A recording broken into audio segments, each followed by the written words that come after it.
പ്രിയപ്പെട്ട സുഹൃത്തുക്കളെ, കേരളത്തിൽ ദേശീയപാത വികസനം തീവ്രമായി നടന്നുകൊണ്ടിരിക്കുകയാണ്. കേരളത്തിൻ്റെ പ്രധാനപ്പെട്ട എല്ലാ ജില്ലകളിലൂടെയും ദേശീയപാത വികസിപ്പിക്കുന്ന പ്രവർത്തനം ത്വരിതഗതിയിൽ നടന്നുകൊണ്ടിരിക്കുകയാണ്. എന്നാൽ ആ ദേശീയപാത വികസനത്തിലുണ്ടായിട്ടുള്ള വൈകല്യങ്ങൾ ആലപ്പുഴ പാർലമെൻറ്റ് മണ്ഡലത്തിലെ ഒരു പ്രധാനപ്പെട്ട വാണിജ്യ നഗരത്തെ അക്ഷരാർത്ഥത്തിൽ രണ്ടായി വെട്ടിമുറിച്ചുകൊണ്ടിരിക്കുകയാണ്, അല്ലെങ്കിൽ വെട്ടിപ്പിളർന്നുകൊണ്ടിരിക്കുകയാണ് എന്ന് പറയാൻ വേണ്ടിയിട്ടാണ് ഈ വീഡിയോയിലൂടെ ശ്രമിക്കാൻ പോകുന്നത്. ആ വാണിജ്യ നഗരത്തെ ഈ ദേശീയപാത വികസനത്തിന് വേണ്ടി വെട്ടിപ്പിളർന്നുകൊണ്ടിരിക്കുന്നത് ഇടതുപക്ഷ ജനാധിപത്യ മുന്നണിയുടെ വികലമായിട്ടുള്ള നയങ്ങളാണെന്നും ഈ വീഡിയോയിലൂടെ ഞാൻ പറയുന്നു. മറുവശത്ത് ഈ വെട്ടിപ്പിളർക്കുന്ന നടപടിക്കെതിരെ മുരടനക്കുക പോലും ചെയ്യാതെ തെരഞ്ഞെടുപ്പ് സമയമായി വന്നപ്പോൾ വോട്ടിന് വേണ്ടി കരയുന്ന ഐക്യ ജനാധിപത്യ മുന്നണിയുടെ പ്രവർത്തനത്തെ വോട്ടർമാരുടെ മുന്നിൽ തുറന്നു കാണിക്കാനും ഈ വീഡിയോയിലൂടെ ഞാൻ ശ്രമിക്കുന്നുണ്ട്. സുഹൃത്തുക്കളെ, തിരുവനന്തപുരത്തിനും എറണാകുളത്തിനും ഇടയിലുള്ള ഏറ്റവും പ്രധാനപ്പെട്ട ഒരു വാണിജ്യ നഗരവും ആ പ്രദേശത്തെ ഏറ്റവും ആദ്യത്തെ മുനിസിപ്പാലിറ്റികളിലും ഒന്നാണ് കായംകുളം മുനിസിപ്പാലിറ്റി. കായംകുളം മുനിസിപ്പാലിറ്റി അടങ്ങുന്ന പ്രദേശങ്ങൾ പണ്ട് മുതൽ തന്നെ, പതിറ്റാണ്ടുകൾ മുമ്പ് മുതൽ തന്നെ വാണിജ്യത്തിൽ വലിയ തോതിൽ ശ്രദ്ധ കേന്ദ്രീകരിച്ചിരുന്ന ഒരു സ്ഥലമായിരുന്നു. തിരുവിതാംകൂർ ഈ കാലത്ത് രാജഭരണം ഉണ്ടായിരുന്നപ്പോൾ അവിടുത്തെ രാജാക്കന്മാർ ഈ കായംകുളത്തിനെ ആക്രമിച്ച്, കായംകുളത്തിൻ്റെ അന്നത്തെ രാജഭരണത്തിനെ ആക്രമിച്ച് കീഴടക്കാൻ ശ്രമിച്ചിരുന്നുവെന്നും, എന്നാൽ 5-6 പ്രാവശ്യം അതിന് ശ്രമിച്ചിട്ടും അതിന് കഴിയാതിരുന്നുവെന്നും, കായംകുളത്തെ രാജഭരണത്തിന് മുന്നിൽ തിരുവിതാംകൂർ രാജഭരണം തോറ്റോടിപ്പോയിട്ടുണ്ട് എന്നും ചരിത്രം പറയുന്നു എന്നാണ് എനിക്ക് മനസ്സിലാക്കാൻ. അങ്ങനെയുള്ള ആ ഏറ്റവും പ്രധാനപ്പെട്ട വാണിജ്യ നഗരം, മുനിസിപ്പാലിറ്റി, അതുപോലെ തന്നെ തിരുവനന്തപുരത്തിനും എറണാകുളത്തിനുമിടയിൽ ഏറ്റവുമേറെ ഗതാഗത കുരുക്കും പ്രശ്നങ്ങളും മൂലം ബുദ്ധിമുട്ടുന്ന, ദുരിതമനുഭവിക്കുന്ന ആ കായംകുളം എന്ന് പറയുന്ന പ്രദേശത്തെ ദേശീയപാത വികസനത്തിൽ ഉണ്ടാക്കിയിട്ടുള്ള വൈകല്യത്തിൻ്റെ ഭാഗമായി ഇന്ന് രണ്ടായി വെട്ടിമുറിക്കപ്പെട്ടിരിക്കുന്നു എന്നാണ് എനിക്ക് സൂചിപ്പിക്കുന്നത്. സുഹൃത്തുക്കളെ, നമുക്കറിയാമല്ലോ, ഈ ദേശീയപാത വികസനത്തിൻ്റെ ഭാഗമായി ദേശീയപാതയിലെ വികസനം നടന്നു കഴിഞ്ഞാൽ പിന്നെ പ്രവേശനം നിയന്ത്രിതമായിരിക്കും. ദേശീയപാതയിലേക്ക് പ്രാദേശിക ജനങ്ങൾക്കും അവരുടെ വാഹനങ്ങൾക്കും പൊതുഗതാഗതത്തിനുമെല്ലാം ഇപ്പോൾ നടക്കുന്ന ദേശീയപാത വികസനം നടന്നു കഴിഞ്ഞാൽ ദേശീയപാത മുറിച്ചു കടക്കാൻ കഴിയുന്നത് അനുവദിക്കപ്പെട്ടിട്ടുള്ള അടിപ്പാതകളിലൂടെ മാത്രമായിരിക്കും. നമ്മൾ കായംകുളത്തിൻ്റെ കായംകുളത്തിൻ്റെ അനുഭവം നമ്മളൊന്ന് എടുത്തു നോക്കൂ.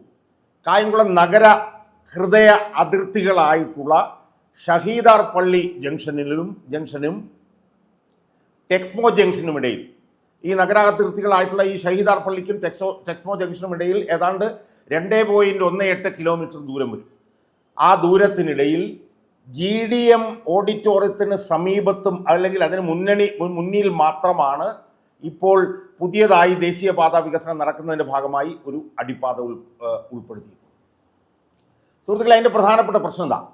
കാർത്തികപ്പള്ളി, മുതുകുളം, കായംകുളം റോഡിലൂടെ MSM കോളേജ് ജംഗ്ഷൻ വഴി കടന്നു വരുന്ന 5 പഞ്ചായത്തുകളിലെ ലക്ഷക്കണക്കിന് ജനങ്ങൾക്ക് ഇനി ദേശീയപാത എവിടെ നിന്ന് മുറിച്ച് കടക്കാൻ കഴിയും എന്നതാണ് കായംകുളത്തെ നിവാസികൾ ചോദിക്കുന്ന ചോദ്യം. ഈ 5 പഞ്ചായത്തുകളിൽ നിന്ന് ലക്ഷക്കണക്കിന് ആളുകളാണ് ഈ കിഴക്ക് വശത്തു നിന്ന് വരുന്നത്. അവർക്കിനി ഈ ദേശീയപാത മുറിച്ച് കടക്കാൻ ഈ ഷഹീദാർ പള്ളിക്കും ടെക്സ്മോ ജംഗ്ഷനും ഇടയിലുള്ള GDM ഓഡിറ്റോറിയത്തിന് മുന്നിലൂടെ മാത്രമേ കഴിയുകയുള്ളൂ എന്നുള്ള വളരെ പ്രധാനപ്പെട്ട ചോദ്യമാണ് കായംകുളത്തെ ലക്ഷക്കണക്കിന് ജനങ്ങൾ ചോദിക്കുന്നത്.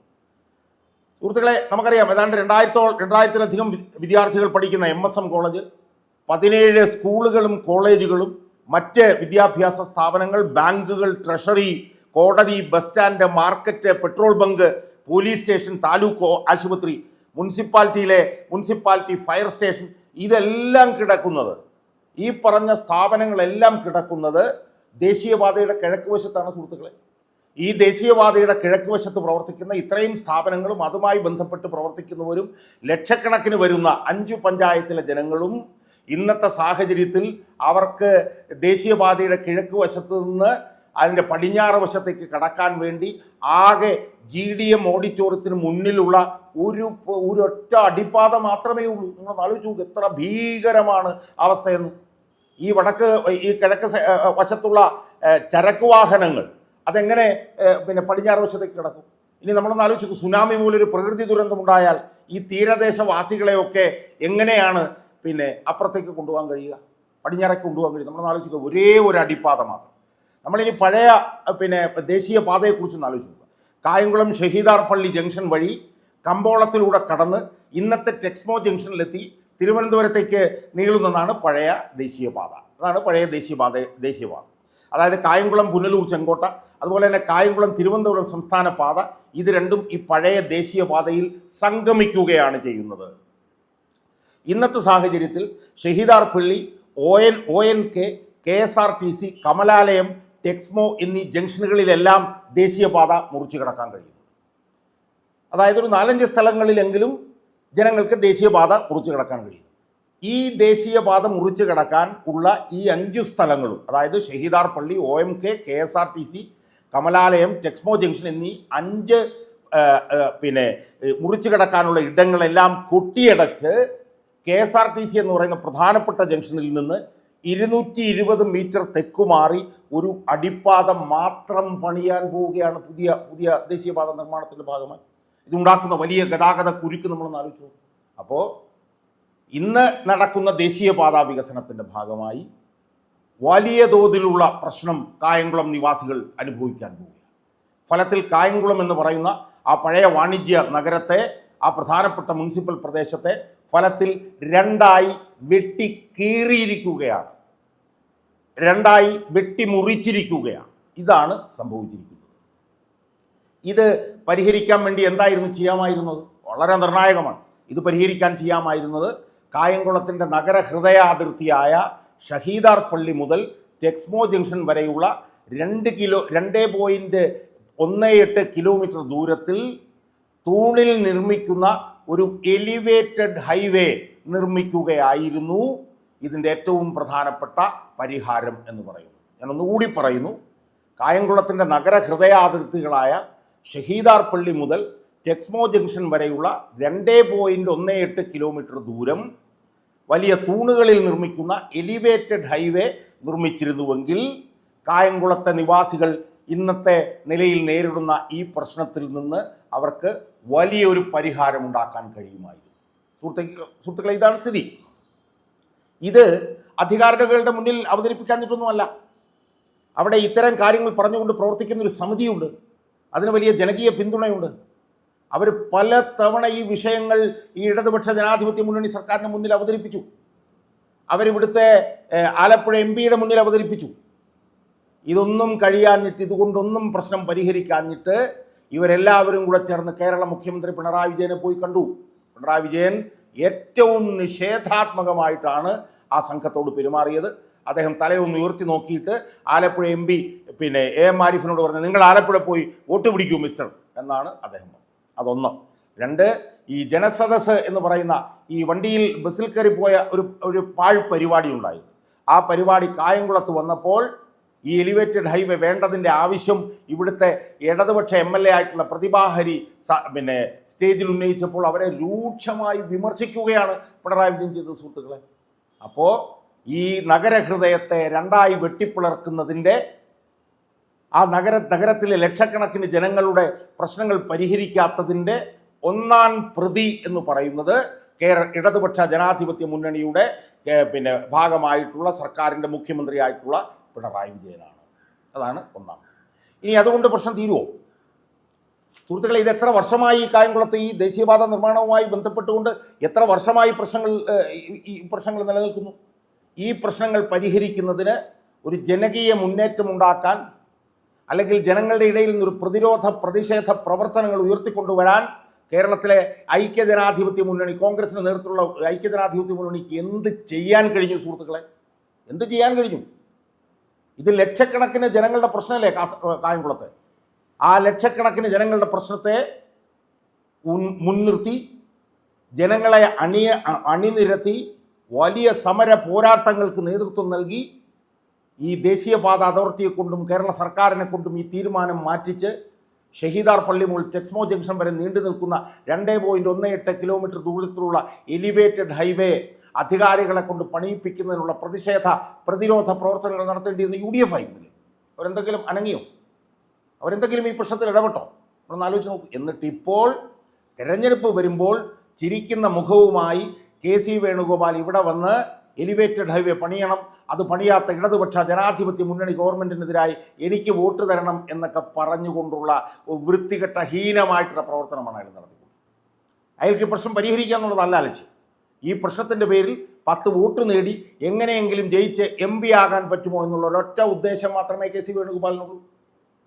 ഇനി BJPയുടെ കാര്യം എടുക്കൂ. ഏത് മാളത്തിലായിരുന്നു BJP ഗവൺമെൻറ് അധീനതയിലുള്ളതല്ലേ national highway authority of India. അവരെ സ്വാധീനിച്ച് BJP നേതാക്കന്മാർ സ്വാധീനിച്ച് ഇവിടെ ഒരു എലിവേറ്റഡ് ഹൈവേ കൊണ്ടുവരാൻ അവർ ശ്രമിക്കേണ്ടതായിരുന്നില്ലേ? അവരെന്തെങ്കിലും ശ്രമം നടത്തിയിട്ടുണ്ടോ? ഒരു ശ്രമവും അവർ നടത്തിയിട്ടില്ലെന്ന് മാത്രമല്ല, ഇപ്പോൾ തെരഞ്ഞെടുപ്പ് പ്രഖ്യാപിച്ചു കഴിഞ്ഞപ്പോഴാണ് ശോഭാ സുരേന്ദ്രൻ ഇതിനെതിരെ സമരം നടത്തുന്ന സമരസമിതിയുടെ നേതാവ് ശ്രീമാൻ ഹമീദിനെയൊക്കെ പോയി ബന്ധപ്പെട്ടുകൊണ്ട് അത് ചെയ്യാം ഇത് ചെയ്യാം എന്നൊക്കെ പറയും. ഇത് തീർത്തും ഇരട്ടത്താപ്പാണ്. അപ്പം അതുകൊണ്ട് ഈ എലിവേറ്റഡ് ഹൈവേ ഇവിടെ പണിയാത്തതിൻ്റെ പ്രധാനപ്പെട്ട പ്രതികൾ നേരത്തെ ഞാൻ പറഞ്ഞത് ഒന്നാണെങ്കിലും അതല്ല രണ്ടാണ്. ഇടതുപക്ഷവും കേന്ദ്ര ഗവൺമെൻറ്റുമാണ് ഇതിനകത്തെ പ്രതികൾ. ഈ വിഷയത്തിൽ ഇതിൻ്റെ പേരിൽ 10 വോട്ട് കിട്ടാൻ പറ്റുമോ എന്നുള്ള നോട്ടമാണ് KC വേണുഗോപാൽ നോക്കിക്കൊണ്ട്. സുഹൃത്തുക്കളെ, എനിക്ക് ഈ തെരഞ്ഞെടുപ്പിൽ ഒരു സ്വതന്ത്ര സ്ഥാനാർത്ഥി എന്നുള്ള നിലയിൽ ഇതുമായി ബന്ധപ്പെട്ട് ചില കാര്യങ്ങൾ പറയാം. സുഹൃത്തുക്കളെ, ഞാൻ ഈ തെരഞ്ഞെടുപ്പിൽ ഒരു സ്വതന്ത്ര സ്ഥാനാർത്ഥിയായി മത്സരിക്കുക. എനിക്കൊരു രാഷ്ട്രീയ പാർട്ടിയുടെയും ഈ പറഞ്ഞതുപോലെ കെട്ടുപാടുകളും കെട്ടുവട്ടങ്ങളുമൊന്നും എനിക്കില്ല. എന്നെ സംബന്ധിച്ചിടത്തോളം എന്നെ നിങ്ങൾ ജയിപ്പിച്ചാൽ എൻ്റെ തീരുമാനമെടുക്കുന്നത് എൻ്റെ മനസാക്ഷിക്കനുസരിച്ചായി. ജനങ്ങളുടെ പ്രശ്നത്തിൽ ഒരു തീരുമാനമെടുക്കാൻ എനിക്ക് സ്വതന്ത്രനായി മത്സരിക്കുന്ന എനിക്ക് ഇവിടെ ജയിച്ചാൽ അത് എനിക്ക് എൻ്റെ മനസാക്ഷിയോട് മാത്രം ചോദിച്ചാൽ മതിയാവും. എനിക്കൊരു പാർട്ടി ഓഫീസിലും പോയി അതിൻ്റെ തീട്ടൂരം വാങ്ങിക്കേണ്ടി വരില്ല. യഥാർത്ഥത്തിൽ കായംകുളത്ത് എലിവേറ്റഡ് ഹൈവേ വരുന്നതിൽ CPM നേതൃത്വത്തിന് താല്പര്യമില്ല. അതുകൊണ്ടാണ് അത് ഇവിടെ വരാത്തത്.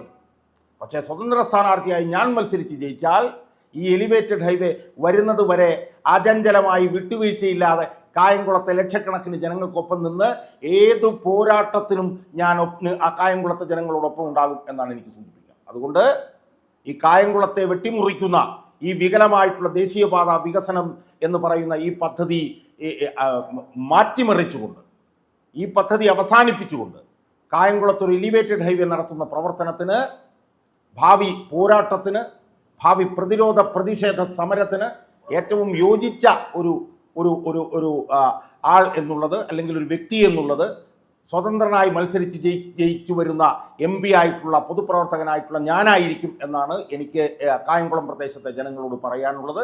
അതുകൊണ്ട് ഈ വരാൻ പോകുന്ന തെരഞ്ഞെടുപ്പിൽ, 26-ാം തീയതി നടക്കാൻ പോകുന്ന തെരഞ്ഞെടുപ്പിൽ ഈ വിഷയത്തിൽ ശക്തമായിട്ടുള്ള പ്രതിഷേധ പ്രവർത്തനങ്ങൾക്ക് നേതൃത്വം നൽകാൻ കഴിയുന്ന എന്നെ നിങ്ങൾ വലിയ ഭൂരിപക്ഷത്തിലൂടെ ജയിപ്പിച്ചാൽ ഈ കായംകുളത്തുകാരുടെ ഈ നീറുന്ന പ്രശ്നങ്ങൾ പരിഹരിക്കുന്നതിന് വേണ്ടി അവസാന ശ്വാസം വരെ പോരാടാൻ KM ഷാജഹാൻ എന്ന പൊതുപ്രവർത്തകൻ കായംകുളത്തെ നിവാസികളോടൊപ്പം ഉണ്ടാവും എന്നാണ് എനിക്ക് സൂചിപ്പിക്കാനുള്ളത്.